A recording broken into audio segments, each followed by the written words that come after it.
సునంద ఆదిత్యతో ఇలా అంటూ ఉంటుంది. ఆ జ్యోతమ్మ ఫ్యామిలీ అస్సలు మంచిది కాదు. ఆ జ్యోతమ్మ వాళ్ళు నన్ను దూరం చేయాలనుకున్నారు.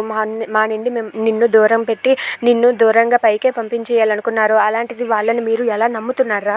వాళ్ళు అస్సలు మంచి వాళ్ళు కాదు. ఆ జ్యోతి ఒక చాలా తప్పు చేసిన మనిషి. తను తప్పుడు మనిషి కాబట్టే నేను ఇంతలా ద్వేషిస్తాను అని చెప్పి అంటూ ఉంటుంది. అది వినగానే అక్కడ ఉన్న ఆనంది అయితే అత్తయ్య గారు మా జ్యోతమ్మని ఇంకొక మాట అన్నారంటే మర్యాదగా ఉండదు అని చెప్పి అంటుంది. అది వినగానే సునంద అయితే ఏంటి ఆనంది, మీ జ్యోతమ్మని అనేసరికి నీకు అంత పౌరుషం వస్తుంది. మరి నా కొడుకుని వాళ్ళు నాకు ఎలా దూరం చేయాలనుకున్నారు, నా కొడుకుని దూరం చేయాలనుకున్నారు కదా అని చెప్పి అంటూ ఉంటుంది.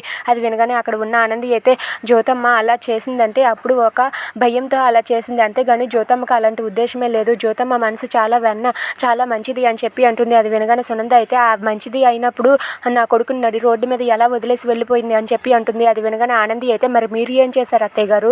దివ్యకి యాక్సిడెంట్ చేసినప్పుడు దివ్యను మీరు హాస్పిటల్కి తీసుకుని వెళ్ళి జాయిన్ చేశారా? మీరు భయంతో వచ్చేసారు కదా, అలాగే మా జ్యోతమ్మ కూడా భయంతో వెళ్ళిపోయింది అని చెప్పి అంటూ ఉంటుంది. అది వినగానే సునంద అయితే ఇక చాలు, మీ జ్యోతమ్మ తప్పుల్ని కప్పిపుచ్చుకోవడానికి నువ్వు అలా మాట్లాడుతున్నావు అని చెప్పి అంటుంది. లేదు అత్తయ్య గారు, మీరు నిజం ఒప్పుకోరు, మీరు ఇంకొకరి మాట వినరు, మీ మాట మీదే అని చెప్పి వాదిస్తూ ఉంటుంది. Please subscribe our channel.